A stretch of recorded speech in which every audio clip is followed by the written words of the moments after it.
Rain and snow showers, then snow showers overnight. 1 to 3 inches now possible, gusty winds, mid-20s. Saturday, 30% chance of early snow showers, another inch of accumulation. Later, mostly sunny, windy, high only in the mid-30s. Georgia Chief Meteorologist John Weatherby in the Georgia 811 Weather Center. Contact 811 before you dig. The Big Double A. The following is a presentation of WGAA Sports. There's a ball hit deep to left field. Back to the wall. Walk-off home run. Hit to right field and down. Cedartown has tied the game. 0-1 pitch. Little chopper right side. That's going to be down. Cedartown wins. The 3-1 pitch. Ball hit to straightaway center field and deep. Back it goes. It is a home run. Cedartown High School Baseball is on the Big Double A, 106.1 FM and AM 1340. Broadcasting online at WGAAradio.com and streaming on the TuneIn Radio app and Facebook Live. And now, let's head down to the field for today's action.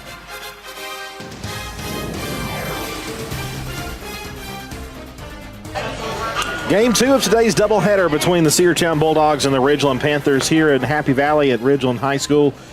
Dogs took care of business in 5 innings, 16-5 in the first game, along with Carson Tanner. I'm Andrew Carter. Carson, it was a really great game for the Bulldogs. Great start by Reese, and the Bats continuing to show signs of very good life. It was great to get that series victory, but of course looking to win Game 3 here as well. Great job by Cedartown. The pitching staff did their job. The Bats stayed alive. And, Andrew, thank you for the opportunity to call that game. It was a great pleasure to hang out with you, and always enjoy working with you, whether I'm across from you playing music too loud and getting on your nerves or whether I'm with you on the radios. Well, you've done a fantastic job, and I appreciate you. Starting pitcher for the Panthers here in Game 2 will be Ethan Waters. He was the shortstop in Game 1. We assume the lineup will be similar to Game 1. For the Bulldogs, I see Reese Tanner, who will lead off, then Xavier Holiday, and then likely we would then see probably Eli Barrow after that. So it goes down to second base. We're ready to go here in Game 2, or Game 3 of the series, Game 2 today. And Reese Tanner will lead things off here to start out this second game of the doubleheader. Reese Tanner had a good game, not only pitching, but at the plate as well.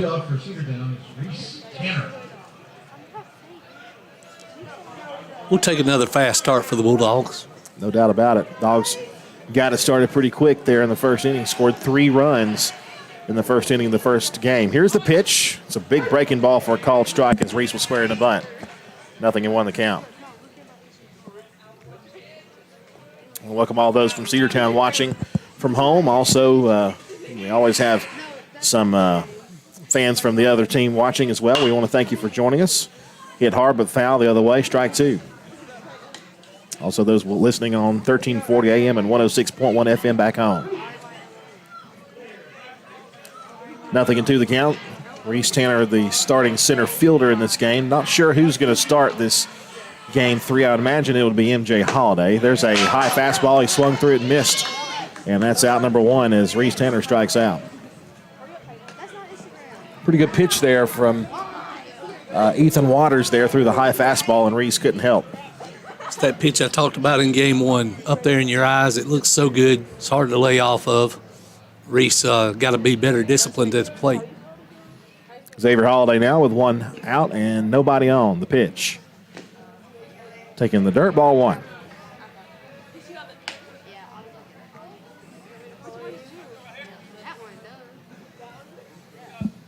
Chance White. Now it'll be Barrow batting. Here's the 1-0 pitch. Big breaking ball, too high. 2 balls, no strikes. MJ Holiday would follow after Eli. Then we would expect Cole Dingler and Denver Nail. 2-0 pitch on the way. Fouled back, just got a piece, 2-1. Nice cut there by Xavier. Just barely missed that fastball. Dogs wearing there, again, it's the digital print camo tops, white with gray, and the black pants. 2-1 pitch. Got a piece again. Another good cut. 2 balls, 2 strikes the count.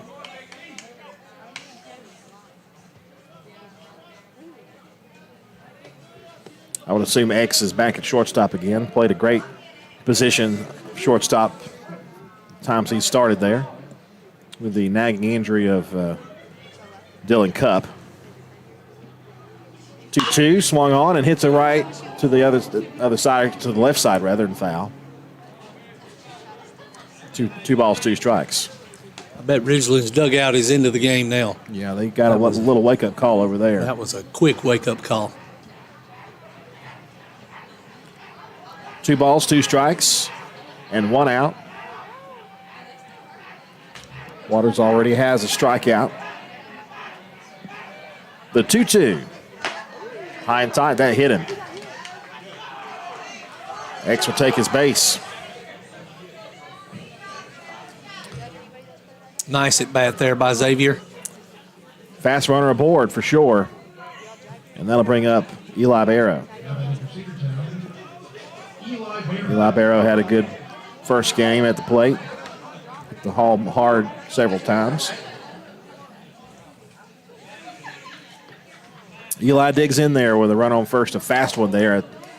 That is Xavier Holiday. First at bat of the first game, Eli did a great job taking the ball to the opposite field. Let's see if he's thinking that same mindset now. Takes outside for ball 1 from the left-handed thrower, Waters. 1 ball, no strikes to the Bulldog catcher. The stretch, 1-0 is high. Ball 2, 2 balls, no strikes. Of course, with Waters, a left-handed pitcher has the advantage to not having to turn around to throw to first base, so you got to be a little more careful leading away from the bag. 2-0 pitch. Slice to the right side. Right fielder giving chase. He will make the catch.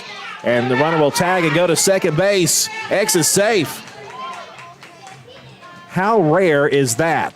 A pop fly to right field, and Xavier Holiday tags at first and goes to second base and gets there safely. That's the second out. I believe the Ridgeland fans are thinking he left way early, but Xavier had a great view of that ball being caught and knew when he could leave. He did a good job. That'll bring up MJ Holiday with 2 outs and a runner at second base. Dogswood trying to get on the board here in the top of the first, facing a good pitcher in Ethan Waters, the southpaw. MJ takes a breaking ball outside, ball 1. See if the brothers can pair up for our first RBI game 3. Xavier did a good job of getting in scoring position for him. Maybe MJ can come through with a hit. Bounced out there, ball 2, 2 balls, no strikes. X does not move forward. Stays put at second base. That's definitely the right play. 2-0 the count.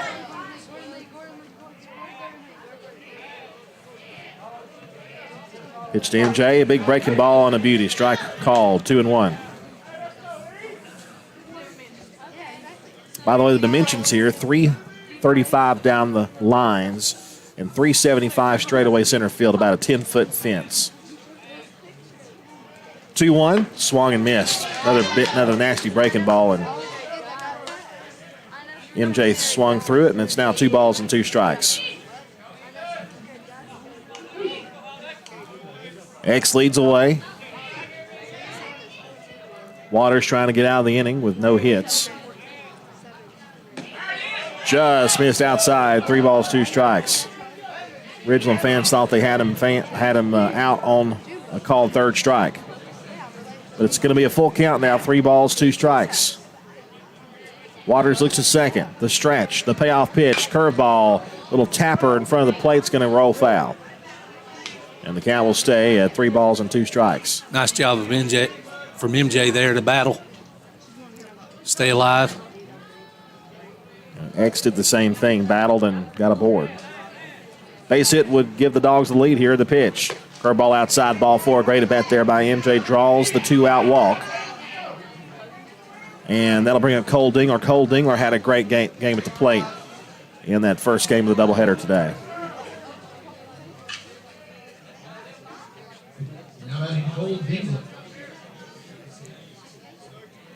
Two runners aboard for Dingler now.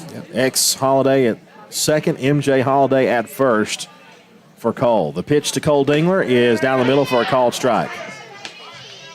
0-1 the count.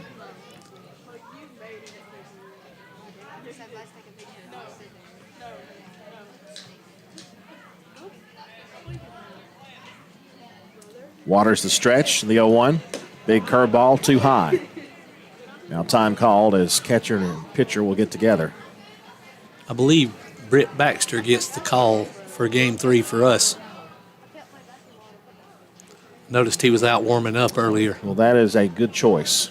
Nice choice. He's had some good stuff this year. You know, and while Britt did struggle at State Mutual Stadium, I really felt like once he got that out of his system, he really settled down and pitched very well. Hey, that was a big stage for all these high school kids, Pepperell included. It was it's hard to step on a field like that and play your best baseball. 1-1 pitch is way outside, ball 2. I thought Britt did a great job. Britt has started a game and this year already and pitched extremely well. 2 balls, 1 strike. Pitch to Cole, swung and missed on a pitch that tailed away from him, 2-2. Britt is one of the loudest leaders of the dugout as well. When he's not playing, he's into the game as anybody on the field. 2-2 the count with 2 outs and 2 runners on base. The stretch by Waters, the pitch. Cole takes strike 3 called. And that'll end the inning. The Dogs do not score. Bottom half of the first coming up. Cedartown nothing in Ridgeland coming up. Cedartown baseball on the Big AA. Cedartown Automotive is your one-stop for all your automotive needs. For oil changes, new tires, or tire repair, brake work, tune-ups, air conditioner service, or repair, think of Cedartown Automotive. Cedartown Automotive is a longtime supporter of Cedartown High School athletics here on WGAA. Cedartown Automotive on East Avenue in Cedartown. Give them a call today at 770-749-5040 or stop by their beautiful location for fast and friendly service. And all the folks at Cedartown Automotive say, go Dogs! Rocky and Patty Tillery, 2 Cedartown High School graduates, and they stayed right here in the county and went into business. They employ right at 100 people, and they've been doing that for a long time. Most of their work is from out of the county, but they want to push our youngsters here, no matter what they're doing, Little League, Pony League, high school baseball, basketball, football, and soccer, and that's Polk County Public Service. They appreciate serving you. Cedartown High School Baseball is on the Big AA.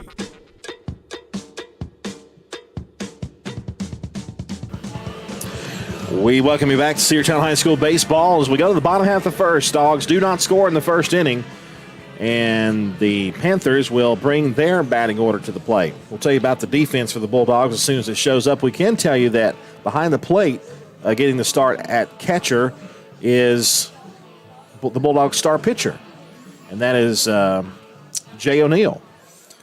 And I believe you got Britt Baxter towing the rubber, and MJ Holiday at third, Xavier Holiday at shortstop, Denver Nell at first, Denver Nell at second, Cole Dingler at first. I believe your outfield is Chance White in left, Reese Tanner in center, and Tony Ware in right field. Here we go. Britt delivers. Swung and missed. 0-1 the count. Hudson Couch, the batter. He's a pretty good batter, too. You got to be careful with him. 0-1 the count. And Britt with a Y in the pitch. Big curveball, too high. 1-1 the count. Led off the at-bat with a fastball and then threw the breaking ball. I believe if he stays there around that mask, he'll get that call later on if he stays consistent. Fastball inside, ball 2. That'll wake you up a little bit.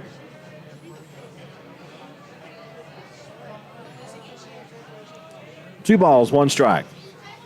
The pitch. That ball is driven deep to right field, back to the wall. That ball is gone. On the curveball, and he destroyed it to right field. Ridgeland leads 1-0, and we mentioned it before how dangerous a hitter he is, and he showed why. Panthers 1, Cedartown 0 on the solo home run to right field. That ball left in a hurry.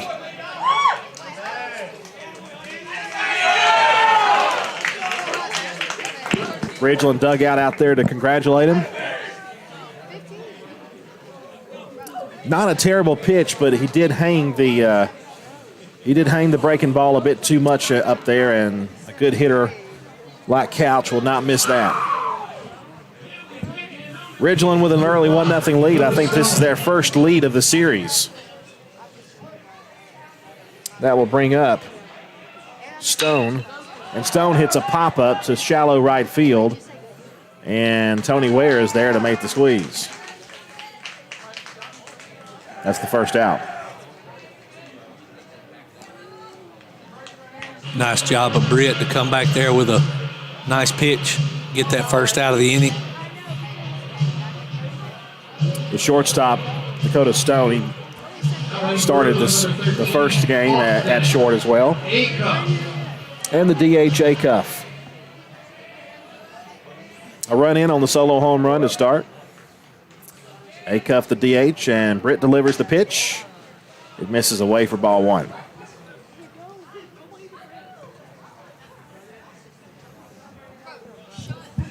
One ball, no strikes. Britt the wind, the pitch. Strike called, 1 ball, 1 strike.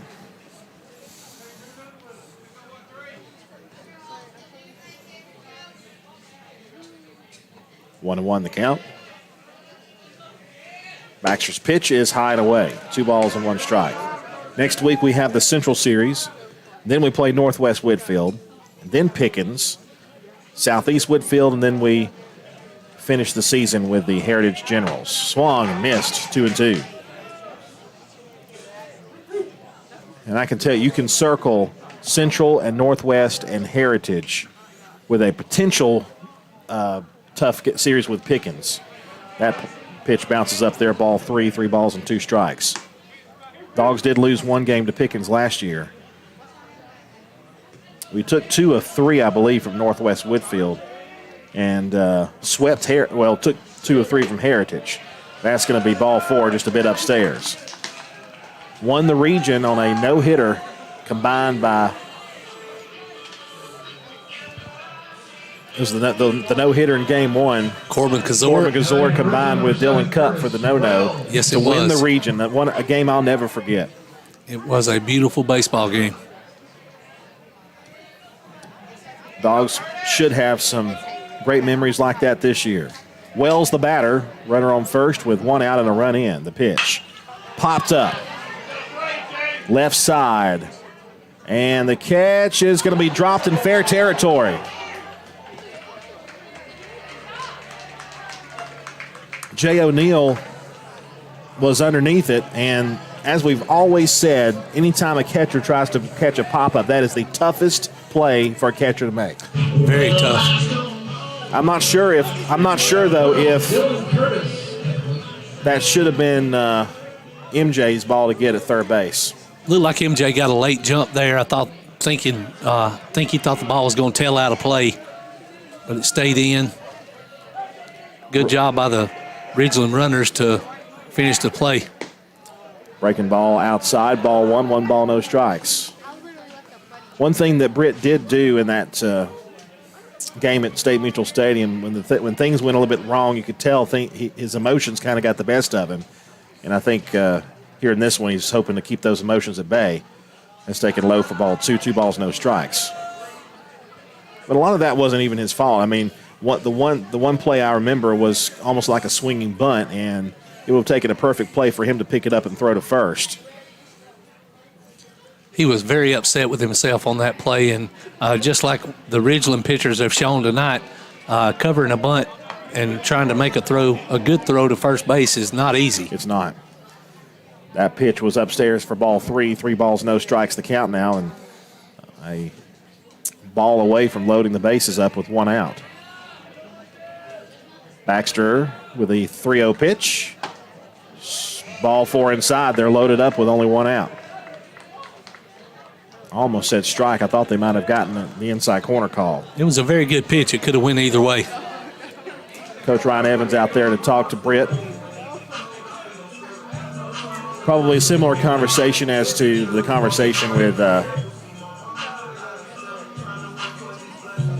pitcher in the previous game, Samuel Formby.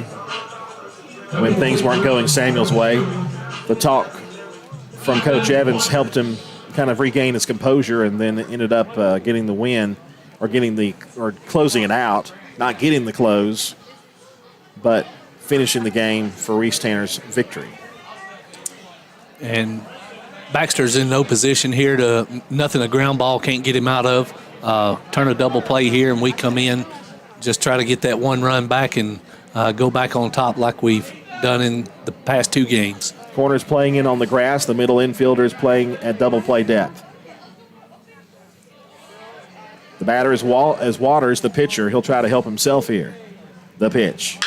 Swung on and hit to straightaway center field. Reese Tanner is there. He'll make the catch. That's out number 2, the tag, and the run will score. And it's cut off there at the mound by Cole Dingler. And it's a 2-0 lead for Ridgeland. Could have been a lot worse, though. I think that really feels, that was a good running catch. That he wasn't going to have a chance to throw the runner out. Good hard hit ball there. Kept the runner at second base, though, by getting it back into the infield quickly. So a sac fly for Waters gives the second run to the Panthers. Here's Millsaps. Tall, lanky right-hander. Breaking ball, beautiful pitch for a called strike.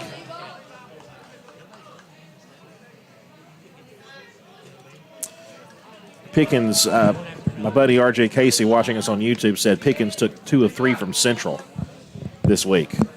So that is pretty significant. Swung and missed on a pitch that tailed away, nothing in 2 the count. So Pickens will be a tough opponent.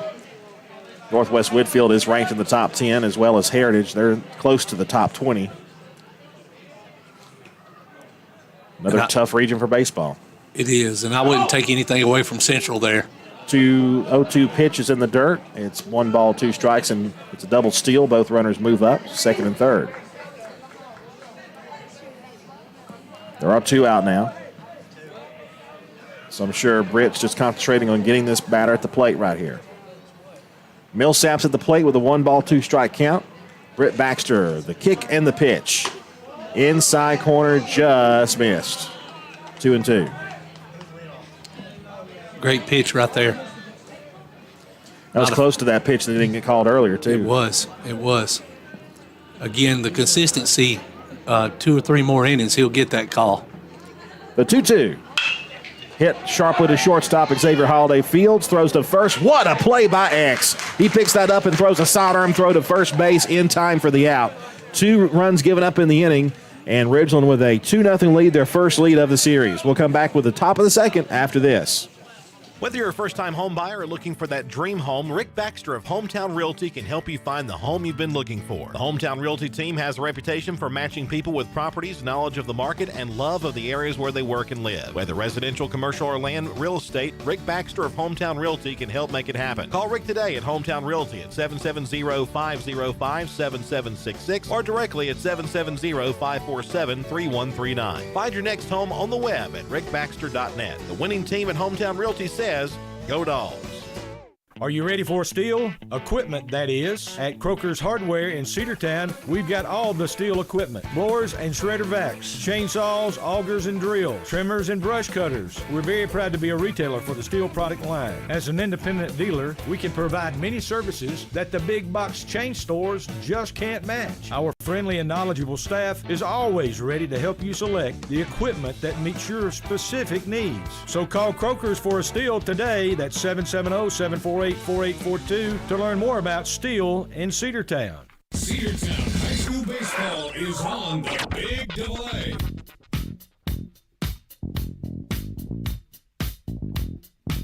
2-0 lead for the Ridgeland Panthers after an inning of play. The Bulldogs will come to the plate in the top of the inning. And I tell you what, a good start so far by Waters. He was able to pretty much, with the exception of one base runner in that top of the inning, able to get around that. And then the Panthers scored twice in the bottom half of the first inning. Your line goes like this so far: no runs, no hits, 1 error for the Dogs, 2 runs and 1 hit, no errors for the Panthers. Denver Nell, Tony Ware, and Britt Baxter are your batters due up, I believe, in this inning, if Max Preps does not deceive me. Are game changers. Great play by Xavier Holiday to end that inning. Great players have a way of making great plays look routine, and Xavier made that look way too easy. It's great to have an Xavier Holiday out there who can fill in when your star shortstop is injured. I mean, he's a star shortstop as far as I'm concerned. That breaking pitch too far in, ball 1 to Denver Nell. It's tough to replace a guy like Dylan Cupp. There's no question about that, but Xavier does give it his all. 1-0 pitch misses away, ball 2.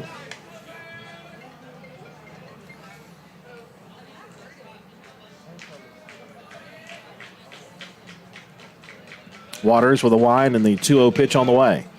That's high for ball 3. 3 balls, no strikes now to Denver Nell.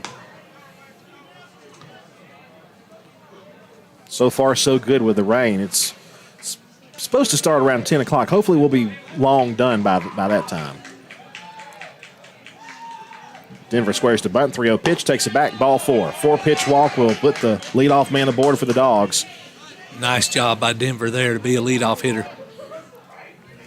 So Denver walks that. I believe that's Denver's 4th walk today. He walked 3 times in that first game, and then picked up another one here. Got a great hit right there towards the end of that first game as well as a reward for his patience. And Carson, that was a hit that he desperately needed too. He struggled at the plate, and that was a timely hit for him. Tony Ware, the batter, takes a strike at the knees, 0-1. Denver, a pretty good base runner himself. Out there at first base, can move up on a mistake. Hard to get a good lead on a lefty. It is. They will throw down there, and he almost threw it away.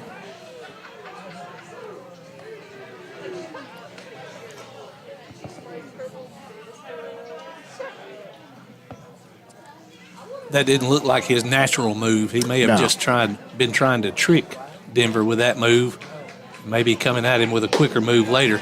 0-1 pitch is high and away. Might have been the designed pitch out because the catcher was coming up to throw, but he dropped the ball in transition. But Denver was not heading to second base. So no harm, no foul on that. Waters the stretch, the pitch. Nasty curveballs. Stayed up. It did. 2-1 looked pretty good, but it was a bit up.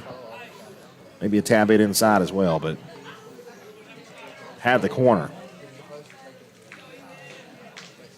But a bit elevated. 2-1 the count. Stretching the pitch. Fouled away, 2-2. Good cut. Tony really wanted to jump on that pitch, you could tell. Put a good cut on it. I think he's a little upset with himself for missing it. Denver Nell at first base, reached on a 4-pitch walk. The pitch. Fouled it the other way. Count will stay 2-2. And Tony's putting some good hacks on these balls, on these pitches. Good job of Ridgeland's pitcher to work that count back full there with a 3-0 count.